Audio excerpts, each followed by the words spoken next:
welcome back to my channel. Welcome back to another book review video. I did not do one of these in May. I had a lot of people ask me about it. I just did not read very much in May, and I also did not read very much in June. However, I just finished a fantastic book. It'll be in my July book review video, and it really has made me want to read again. I just hit kind of a little bit of slump. I'm still 3 books, according to Goodreads, I'm 3 books ahead of schedule of my goal of 48 books this year, which is really a small amount for me. In the past, I would read between 75 to 100 books every year. And then just over the last 4 years, I just have not been reading very often. However, like I said, I just finished a really good book, which when I finish a really good book, it tends to get me out of that slump. And then I started a book this morning, and it's going to be the best summer read book.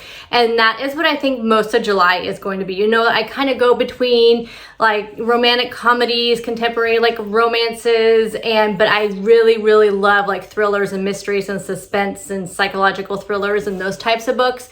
But in July and August, I love to read beach reads and books on islands and really funny books. So that's what I really will be reading mostly in July and August. But I'm sure I will have a thriller thrown in here and there because I can't help myself. But the book I just started this morning is definitely a really good summer read. So let me know, because this is going up probably tomorrow or the next day. Let me know in the comments, what are some of your favorite summer reads. I don't care if it's something you've read 5 years ago, if it's something you read recent, I don't care. I am on the hunt for some really good beachy summer type of reads. So let me know of your recommendations and put them down there in the comment section. As always, I'll be looking over here, looking at Google Keep. That's where I keep all my notes about the books I read throughout the month. I always talk about the books in the order that I read them, not in the order that I liked them, but I will have all the Goodreads ratings and my ratings and all of my first initial thoughts and then my wrap up about each book. So I will be looking over here throughout the video. I have 5 books, so I got 5 books, you guys. That's all I read between May and June. July will be better. I guarantee July will be much better. The first book that I read in the month of May was called The Wife Upstairs by Rachel Hawkins. The Goodreads rating on this was 3.8 at the time that I read the book. I always put the Goodreads rating at the time that I read it. It fluctuates, of course, as more people put their ratings up. And I rated it 3.5 stars. So you can already tell that I was kind of on the fence about this book. Apparently this book is a retelling of the classic tale Jane Eyre. I've never read Jane Eyre, and I did not know this going into this book, that this was a retelling. I try to stay away from reviews before I read books because there's a lot of spoilers in them. But sometimes if I'm on the fence about whether, after reading a synopsis of a book, and I'm on the fence about it and has really good ratings or kind of so-so ratings, I'll go look at the reviews and just try to stay away from the ones that have spoilers. But for the most part, I try to stay away. So after I read a book, though, I always go look at the reviews. And this was talking a lot about that it's supposed to be a really loosely retelling of the classic Jane Eyre. Like I said, I know nothing about Jane Eyre. I know nothing at all. I also know that Jane Hawkins, I believe, normally writes young adult books, and I guess this is her first. I'm pretty sure when I read this is her first adult fiction book. And like I said, it was so-so. Let me tell you first the synopsis of the book before we go into my thoughts on it. So we have Jane, and Jane just moved to Birmingham, Alabama. She does dog walking for these really wealthy people in a gated community called Thornfield Estates. She also kind of helps herself to little trinkets and jewelry as she wanders through their houses when she's picking up the dogs and dropping them off, and no one ever seems to question it. So and also in the synopsis it says nobody actually questions the fact that if her name is really Jane or not. So there's the intrigue when you're reading the synopsis. So Jane meets Eddie Rochester. He is recently widowed. Eddie's wife mysteriously died in a boating accident with her best friend, and their bodies were never found. So there's a lot of mystery and suspense around this whole accident as well. As Jane and Eddie fall for each other, Jane is haunted by Eddie's wife, Bee. Bee had a successful, really successful company that she built up from nothing. Now she meets Eddie, she starts walking his dog and stuff. I believe that's how they met. Again, I read this a while back, so hopefully I'm remembering everything correctly. In my opinion though, the twists and turns in this book, they just were not as exciting and suspenseful as I wanted them to be. Whenever a book is, you know, it's supposed to be this, you know, mystery and this thriller, I expect a lot out of the twists and turns. That's just how I am. I put very high expectations in books because I am such a fan of the genre. And I just felt like the twists and turns in this book were just not, they just weren't quite enough. They weren't quite enough. The story wasn't bad as I went along, but I just wasn't surprised by them, and I felt like they could have been a lot better. I also did not feel the chemistry between Eddie and Jane. Like, it just seemed awkward. Like, it was such a weird relationship to me. It did not seem, I don't know, like, I don't think it was a fault of the author. Maybe it's supposed to be that way. I don't know, but I didn't feel it. Like, I did not feel it at all. Like, even when they were supposed to be having these touching scenes with each other, it just wasn't there. I don't know. It just felt like there was just no solid or deep connection at all. I also didn't feel like we got a solid ending that answered all of our questions. Like, the ending just did not sum it all up for me. And that right there is a star killer for me. That you will always lose a star if the ending does not sum everything up. But the book also has a lot of profanity, so I like to put that there. It doesn't bug me. I used to read a lot of horror books, a lot of Stephen King books, and so the profanity does not offend me, but it may offend other people. So I do like to throw that out there when I feel like there's any kind of triggers or things like that people may it may turn them off of the book. And I don't want you to get like partway through the book and I'm enjoying it, and then it's just like every other word, you know, is something that you don't want to read. So all that being said, let's end this review on a positive note. I don't like to always only be completely negative about a book, especially if it feels like I'm being negative towards the author, because an author can be just amazing author and write a ton of great books, and there's just one dud. You know what I mean? Like, it's just like movies, you know, and actors and actresses.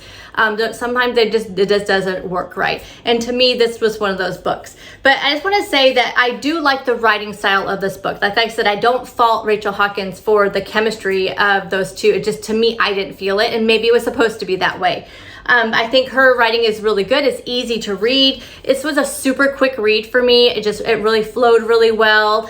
The characters were really well developed, and I really liked the setting. Like, I could really feel it. And I'm normally not like a setting person for books, but I could really feel the setting of this like gated community and the people that lived in it. It seemed natural. It seemed real. It seemed like those people belonged in that community.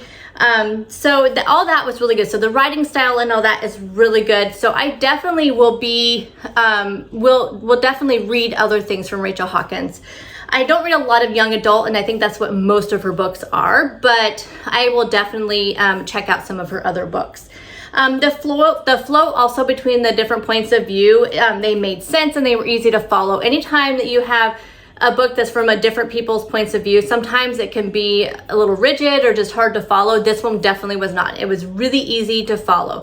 Overall, this was not the most terrible book at all out there. I think someone who doesn't, you know, almost exclusively read suspense thrillers like myself, I think that you may like this book. I think it was just, like I said, I put very high expectations for thrillers and mysteries and suspense books that I just had higher expectations for the twists and turns. But if you are not like that, then I think you would enjoy this book. Like I said, it's easy to read, it's entertaining. I think overall, this was not a bad book, and you should check it out. The next book that I read in the month of May was a book that was actually recommended by quite a few of you on Instagram and in the comments on YouTube, because I like the type of books that is told in like a diary or email or text message form, and there's so many people who said you have to read this book. It's an older book, so it was a little bit difficult to find, but I finally found it, and it was called Attachments by Rainbow Rowell. Goodreads rating was 3.89. My rating is 4 stars. So like I said, a lot of people said they would like it based on my previous books that I read. This book is told almost entirely in email form, so it definitely was my thing. And this is not my first Rainbow Rowell book, and that was what I had told people, that yes, I even read several of her books. I read Fangirl like years ago, and I highly recommend that book too. And I read one other ones of her book. I cannot recall the title of it, but it was really good too. So definitely recommend her books. I think they're more like, I think, young adult books, but I think you guys would like them. So this book follows three main characters. We have Beth, Jennifer, and Lincoln. So all three of these main characters work in a newsroom, and they all know that it's company policy that their emails are all being read. Now, also, please note that this book, I believe, was set in like 1999. So it was definitely pre, like, you know, inter-messaging. Like at our work, we use, you know, we use Teams to, like, we can message back and forth. Before that, we had Skype. So there are, you know, but before all this is, you know, just really at the beginning of when email was coming out. But they all know that their emails are being read.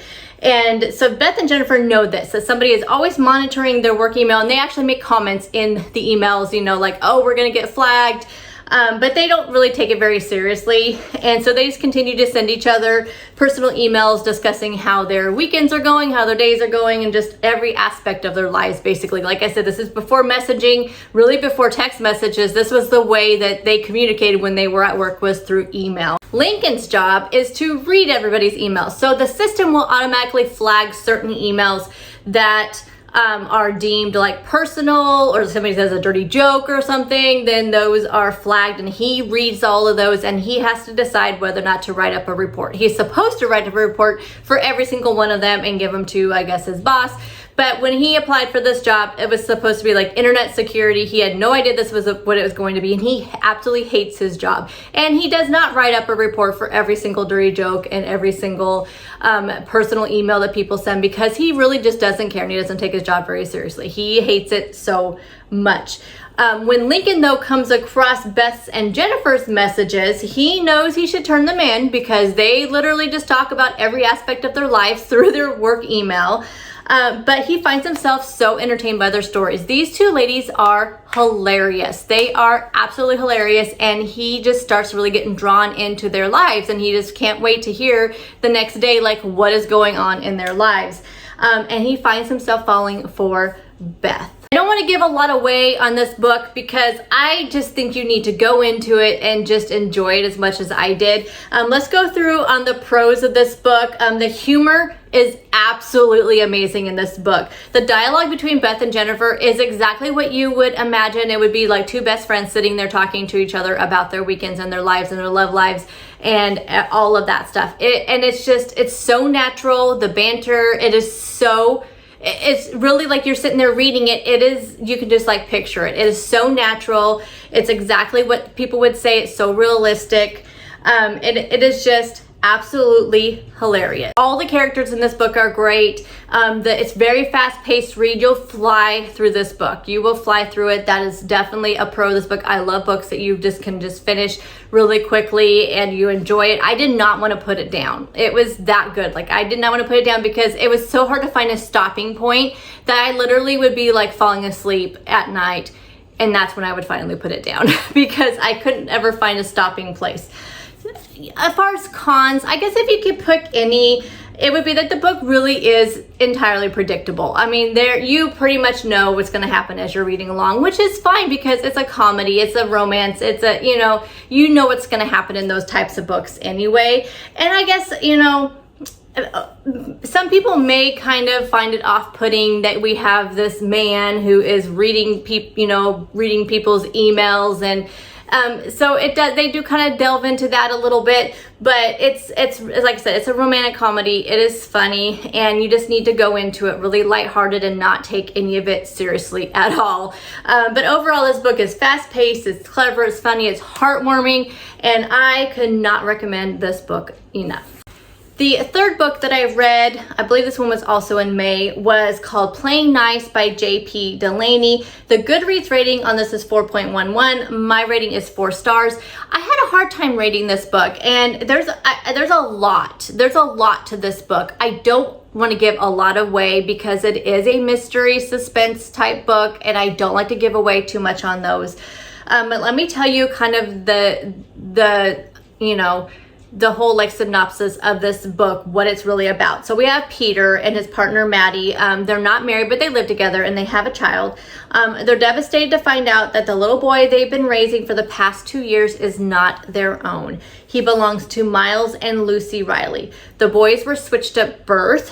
Both newborns were born early and with problems, so they were being transferred to a NICU unit, but the NICU unit was not at the hospital they were born at, so they were being transferred to a different facility, and in that transfer, they got mixed up. Understandably, the two families are devastated. I mean, it's 2 years and they both have been raising each other's children. I mean, that after 2 years, the bond is there, you know, so it really hits you in a lot of heartstrings, definitely, as you're reading this, just thinking about it. So the families meet and they do plan to sue the hospital. But when they do this, it triggers a official investigation, and during this investigation it kind of unearths some really disturbing questions about the night that their children were switched. So this just opens up more things when they, you know, plan to sue, because of course the hospital wants to investigate and this facility wants to investigate. There's like two different hospitals you're really dealing with and the families, and it's a sensitive situation, so there's a lot going on in it. So they do an official investigation, and that's when there's a lot of like questions come up. The families get together and they, you know, come up with, I don't want to give away what they come up with, but they do get together and they do come up with solutions to their situation that they have going on. And it seems like they both agree, like things are going really well. And they seem like they both agree, but do they both really agree? And that's where all craziness ensues. I'm not even kidding. There is so much craziness in this book. The book it keeps you on the edge of your seat. I mean, you never know when you go to the next page what is going to happen next. It's crazy. Like, there's some crazy stuff in here. I honestly found myself saying "what" out loud like 3 or 4 times throughout the book. And I don't do that very often, but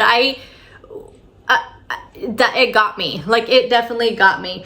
I couldn't believe some of the twists and turns. I could not believe how much was jam-packed into this book, and it made sense. That's the thing. Sometimes you'll read a book and an author tries to throw in too many wrenches into it, and then you're just kind of with this like mess, and it's like, what? We didn't need this, and we didn't need this, and you start kind of pulling out things that would have made the book flow a lot better. But the stuff that they were putting in here, it was a lot of complex stuff, but it made sense and it worked.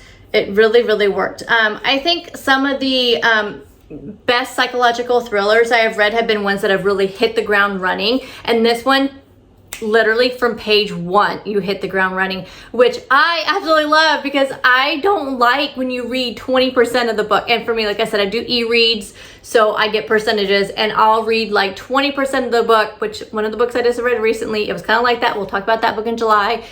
And you're like, is anything ever going to happen? And then all of a sudden it starts happening. This book, it is on page 1 that something happens. You definitely hit the ground running. And so it is I guess that's why I say from the first word to the last word, you are in a tailspin. I absolutely loved the ending of this book. It was everything that you needed, everything you wanted. So definitely a great, great ending. So why not 5 stars? Well, let me tell you. So honestly, the only reason why I could not give it 5 stars is because we have Peter and Maddie, and they make some of the dumbest decisions. And honestly, like, okay, I feel like the writer did great character development. I mean, these characters, you know them, you get to know them, you love them, you hate them, everything you're supposed to, all the feels about these characters. But I just did not understand some of these decisions that Peter and Maddie were making, and I feel like they were just stupid. I mean, I can't even say anything else. The decisions were so dumb, and it honestly was so frustrating and baffling at times. However, then I have to step back and think, okay, if I had just found out my 2-year-old son had been switched at birth, and then all this other stuff starts happening, would I be making dumb decisions? I don't know. I feel like not, because when you read this book and you'll know what I'm talking about, and some of those decisions, and you're just like, no, this could have all been avoided if you would have just done this. I don't know. Some of them it's just a lack of common sense. And I think that's, for me, the lack of common sense is probably one of the most frustrating things in life for me. And so maybe that's why this part frustrated me so much. But I liked the characters. I really did. It's just, there was just no common sense on so many levels with these two characters. But overall, I enjoyed this book. I could recommend this book hands down, and I will definitely read more from this author because it was such good writing. And if all the books are like this, they're really fast paced, and I believe all the books that this author writes are all like thrillers, and if they all are so fast paced and start off from the very beginning, I will definitely be a fan for years and years and years to come. And it'll be like an auto buy, auto rent, whatever I do with the books right away with this author. So definitely recommend this book, but let me know if you've read it, and let me know if you feel the same way about Maddie and Peter and their decisions. Or if you do read it later on, let me know, let me know what you think, because I am just so curious. Maybe it's just me, but I don't know. I don't think so. Book number 4 was the Soulmate Equation by Christina Lauren. The Goodreads rating was 4.2 and my rating is 5 stars. I am becoming the biggest Christina Lauren fan ever. This is a duo. 2 people write these books. I am such a fan of this duo right now. This is the 3rd book I've read of them this year. I just could not stop. I had to pick up more, and they have at least 3 or 4 more of the books I think out there already. I think this is the newest one, but I think there's like 3 other books I have not read, and I will definitely be picking those up in the future. This book was so good. I honestly can't. I think this is probably the best one so far out of the 3 that I've read. This book is about a single mom named Jess. She is a data and statistics geek. She loves it. That's her job. She does not want to get back into the dating world, even though of course people want her to, because when you've been out for a while, everybody wants you to get back in and think you need to get back in. But here's the thing. She was raised by her grandparents because her mom pretty much abandoned her when she was 6. She disappeared. And so of course she has a very strained relationship with her when she does see her. Her ex, I don't remember if it was a husband or boyfriend. I think it was just a boyfriend, but she got pregnant, and even before her daughter was born, he deemed himself not father material, and so he disappeared and he went away. So she really does have abandonment issues, and she just doesn't want to get too close to someone at all. So she has a 7-year-old daughter named Juno, who is the best character in this book, by the way. This book has a ton of great characters. So Jess works a lot. Like, she has to make ends meet. That is her goal, to make a good life for her daughter and herself. Jess and her best friend Fizzy, which we'll talk more about Fizzy later on, they hear about a new DNA-based matchmaking company called Genetically. Supposedly, Genetically uses your DNA to find your soulmate. Now, if you have watched my book review videos since the beginning of the year, you may think to yourself, wait a second, didn't you already read a book this year about a DNA matchmaking company? That kind of concept, maybe one called The One by John Mars? Yes, I did. The concept of this book is similar. However, the book, The One by John Mars, The One, it is a psychological thriller suspense mystery. This one is a romantic comedy, completely different, same concept, completely different story. I recommend both of them. So definitely this one's more heartwarming, entertaining, romantic comedy. The one is a thriller. So totally different, just the same concept as far as the dating, part, but completely different books. Read them both. One thing I'm kind of disappointed in Goodreads with this book, because that's where I go to. I go to Goodreads to find books. And one thing that really disappointed me about Goodreads on this book was that the synopsis gave away so much. And maybe it's the authors that do this. I have no idea who actually puts the synopsises on Goodreads. Maybe they take them from the back of the books. I don't know, but it gives away a lot. It does, but I don't want to feel like I don't feel like I'm spoiling anything by what I'm going to tell you kind of what this book is about. So of course, Jess does get her DNA submitted to Genetically, and her match is the company's co-founder, Dr. River Pena. Jess at first doesn't want to pursue any sort of, relationship until the company offers her something she cannot refuse. They want to pay her to date Dr. Pena so they can get some data for the company, because the company is just up and running. It has not gone public yet. It's like they want to make, some whatever that is when they get stock in it and all that stuff. So they want to get this data and they want to use them too. So they do say that they will pay her. And as being a struggling single mom who works her butt off and thought this is an opportunity she cannot really afford to refuse. Being a person that is all about data and all about statistics and analyzing everything, she really doesn't have a lot of faith in this company and the science behind it. And she really does not like the co-founder, Dr. Pena, the one that she is matched with. She does not like him at all. She does not believe in the company, does not believe in the science. So it's a little bit hard for her. Per usual, Christina Lauren, they have developed the most amazing characters, the most amazing characters. The banter and dialogue always in their books is like if you were to sit there and read the books out loud, you could just really just have a conversation with somebody reading it back and forth. It is that good. Like it's just natural, it's engaging, it's entertaining, and just so relatable.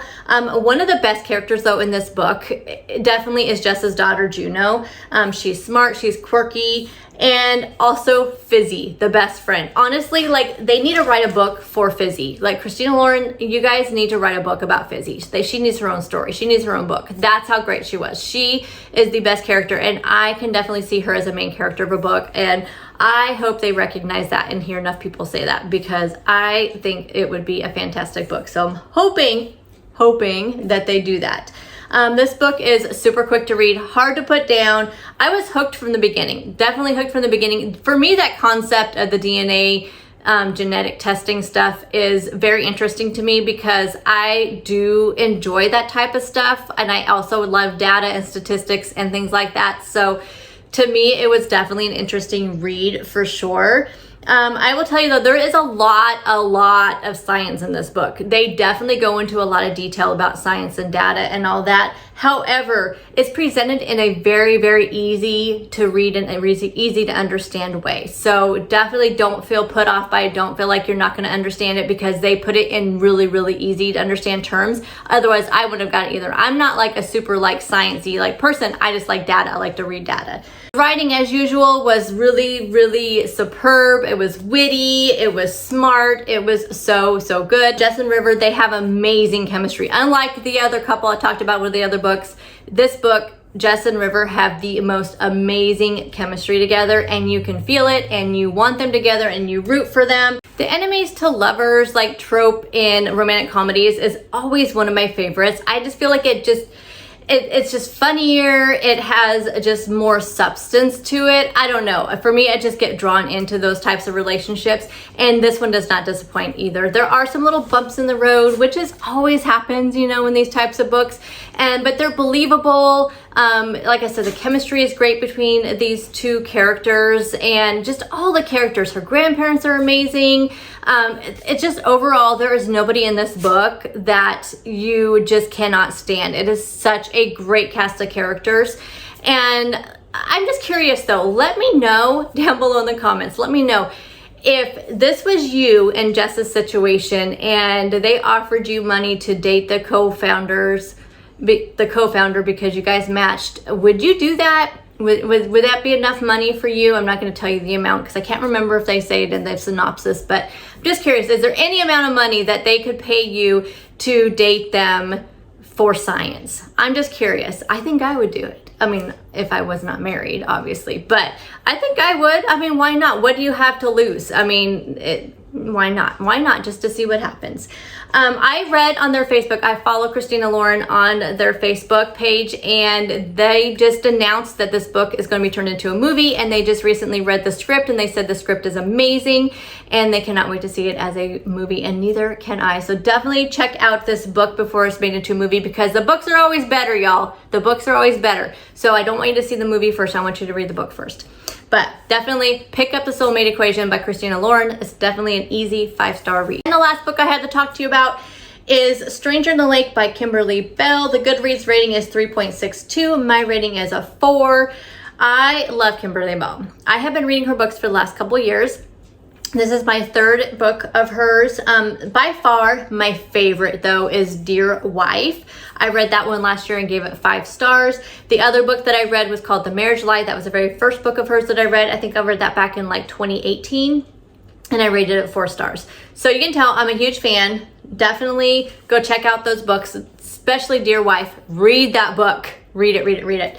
But before we go into my thoughts on this book, I do have to tell you that I read quite a few reviews that do not recommend the audio version of this book.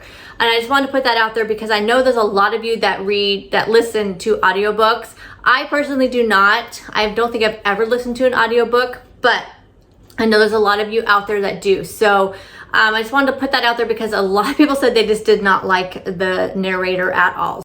This book is about Charlotte, or Charlie as the community calls her because that was her name when she was growing up, and her wealthy husband, Paul. Paul was a widower before they got married. The small community, it's a small community, so we know how small communities are. They talk a lot about this couple. Charlie grew up very, very poor. She did not have a great family dynamic. Paul grew up quite the opposite. And there is also some drama around the death of his first wife, Catherine, I believe was her name.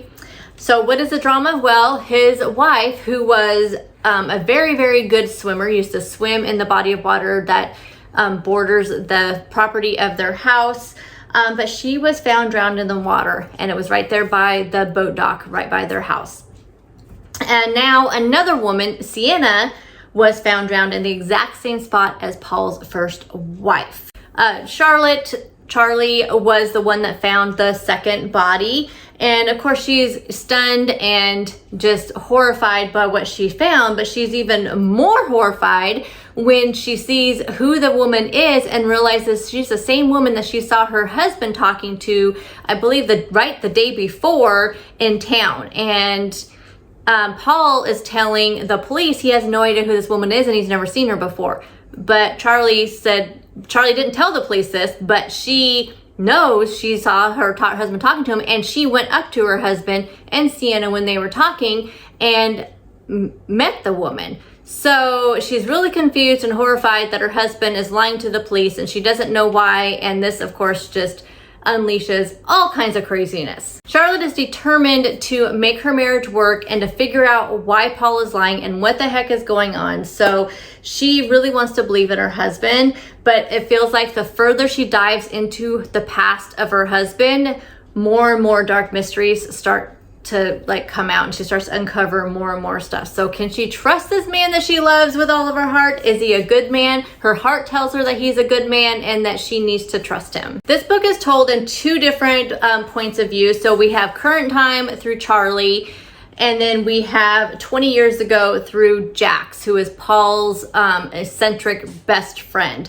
So Charlie grew up very poor. She was raised by a drug-addicted mother, and she had a little brother who she pretty much had to raise on her own. His name is Chet, and Chet plays actually a pretty prominent role in this book, and I really, really enjoyed his character. To me, he really stood out in this book and added just life to this story. It really did, even though he plays such a minor part in it. But to me, he was just such a big part of this book, and I really, really liked him. I wish we would have learned more about Chet, and especially more about Chet and Charlie's relationship. I really wish they would have went more into that, because I think there was probably a lot there, because you can tell the relationship they have, and I'm sure a lot of it's just due to her having to raise him from such a young age.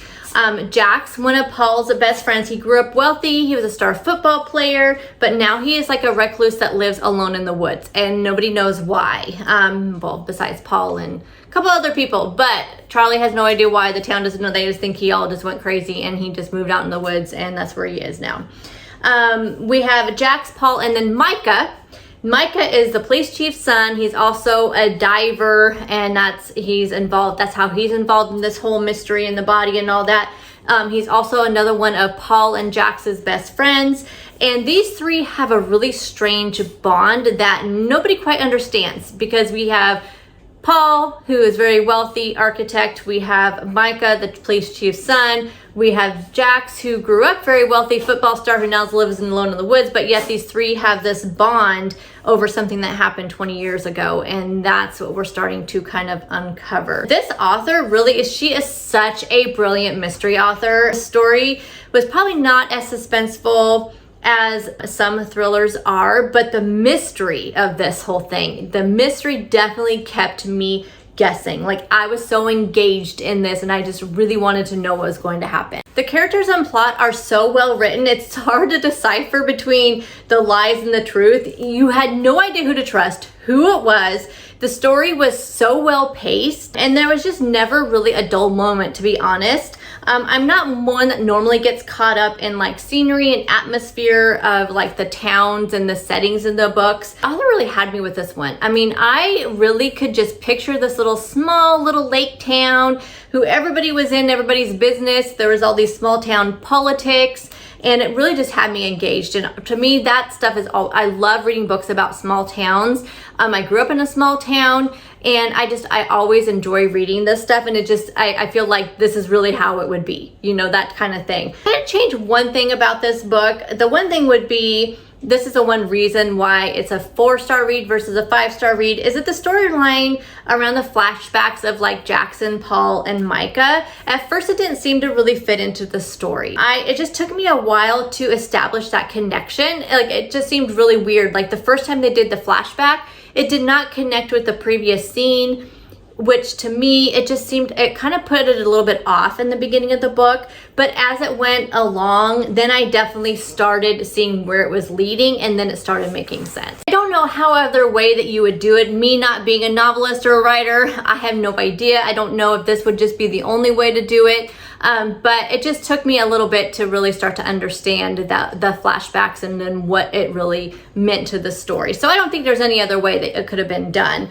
I will tell you, though, leading up to the end, I had like 2 suspects in my mind. And as it turned out, they were involved, but they weren't the main suspect. And it really threw me for a loop. Like, it's really hard to do that to me, because usually I have it all figured out. But this, it definitely, I had 2 in mind, and yes, they were involved. So I feel like I get a half of a, you know, I get a half point for that. But it definitely kept me guessing until the really end. I would definitely pick this one up. I think it's such a good book. Kimberly Bell, I don't feel like she can write a bad book. Honestly, like, these 3 books that I have read by her have been amazing. So check out any of her books. I don't know if she has any other books besides these 3. I haven't really checked it out to look. But when this one popped up on my Goodreads as a, you know, recommendation, I definitely picked it up, and I'm glad I did. So definitely check it out. Thank you guys so much for taking time out of your day to watch my video and to listen to my book reviews. I am really enjoying this year, doing these book reviews, and I'm glad so many of you are enjoying it as well. I am still new to it, so I apologize if I'm not, you know, if it doesn't flow as well as some of those, you know, other book reviews you read out there and you watch out there, but I'm just telling you my thoughts on them, and I hope you guys are enjoying these videos, and I will see you guys in the next one. Make sure you leave your recommendations down there for some really good summer beachy, you know, funny reads for the months of July and August, and I will see you guys in the next video. Bye, guys.